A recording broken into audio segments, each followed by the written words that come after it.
Hi guys, Scotty here with another DBZ Dokkan battle video for you. In this video, we're going to be looking at how you can beat the Red Zone GT Edition RE Stage 2 with only the GT Heroes category. So this is going to get you 10 stones, get both missions done with this team, and it is quite an interesting one actually. There's been some fascinating stages, and yeah, we're going to jump straight into it with 17 and Hellfighter 17 being the first boss we're going up against. They are interesting. They don't have any super attack at all.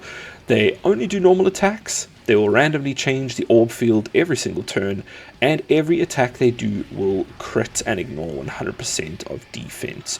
So defense is not going to help you here. The only thing is really going to be damage reduction rate that is going to help out. So they'll be doing 700,000 damage cut down by your damage reduction, so you need to try kill them as fast as possible before they whittle away at your health and kill your units. So we brought some very high damaging units though. We've got the new GT Duo EZA from the 8th Annie, we've got the AGL Gogeta, and then we've got GT, the Goku and Vegeta GT that just released recently in part 2. While Vegeta doesn't do that much damage, he is a good tank and he can get a lot of damage reduction off of extra orbs, extra rainbow orbs, so make sure you're giving him those. And then we've got Pan who can dodge, and that always is helpful. And she gets a lot of damage reduction in slot 1, so you can always use her for that as well. Further, Gogeta on his first turn has 80% damage reduction, so he's going to be helpful for that in that regard as well. We're going to try not use any items on this first stage. With this team, we're likely going to need it on the second stage with how many Ki Blast supers, but I'm getting ahead of myself. We'll get there in just a second. So hopefully you beat these guys in about 2 turns. AGL Gogeta being on turn 1 can make a big difference, and if you're not finding that you're able to get this done, you might want to bring a friend AGL Gogeta, but we probably better to just keep with the friend int Vegeta / Goku GT from part 2. We've also got Super Saiyan 3 Goku here, who can do some nice dodging, which is great. Don't use his, it might be tempting to use his active and get your heal off, get that free turn, all of that.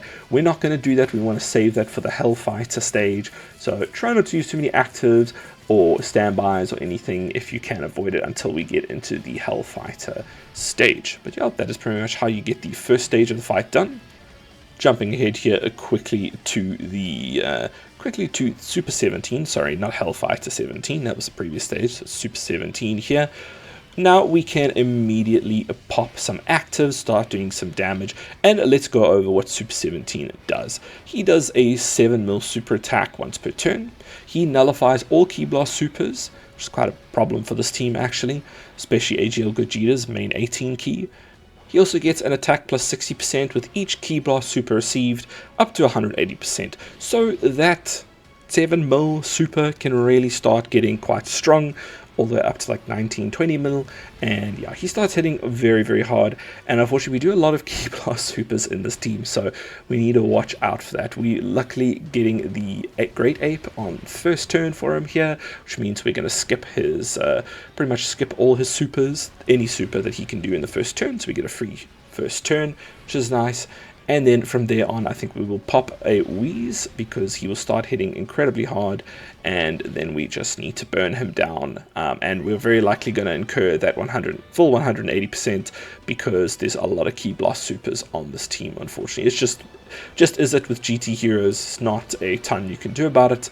But that is why bringing the reversible exchange into Goku Vegeta Duo is a good idea. They do a lot of like unarmed attacks, and yeah, they don't do a ton of Ki Blast. Unfortunately, Goku's active skill is a Ki Blast, so you can't rely on that really, which is quite frustrating.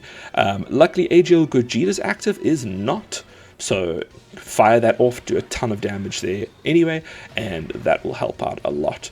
Fortunately, again, his 18 key is a Ki Blast, so it will just be absorbed and will do no damage. So we kind of just gonna be burning through here as fast as we can before we get too built up. But I mean, it's only 3 Ki Blast supers and he's at his max. Jumping ahead from that turn, we can see we've pretty much fully charged him up to 180%, so he's going to be hitting very hard now. So we're going to make use of as many different nullifications as we can, which we do have a lot of on this team, and we're going to also pop a single wheeze just to make this a little bit easier for us. I don't actually think you would 100% need to. You could definitely get this done without one. I was just a bit of a rush for time and wanted to get this video out. So yeah, I do think you could very likely do it without, just with a bit of luck. Like if you got supered in the back there, and we got to nullify it with Gogeta, and we get dodges with Goku here as well. So that's very helpful as well.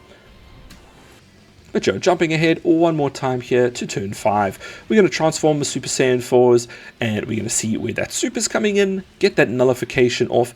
Active is not going to do anything, unfortunately, because it counts as a Ki Blast as well, but we should easily be able to finish off the boss with our countering of that massive Super, and then just letting the Gogetas do their work and kill. But that is pretty much it. That's how you get Stage 2 done with the GT Heroes category.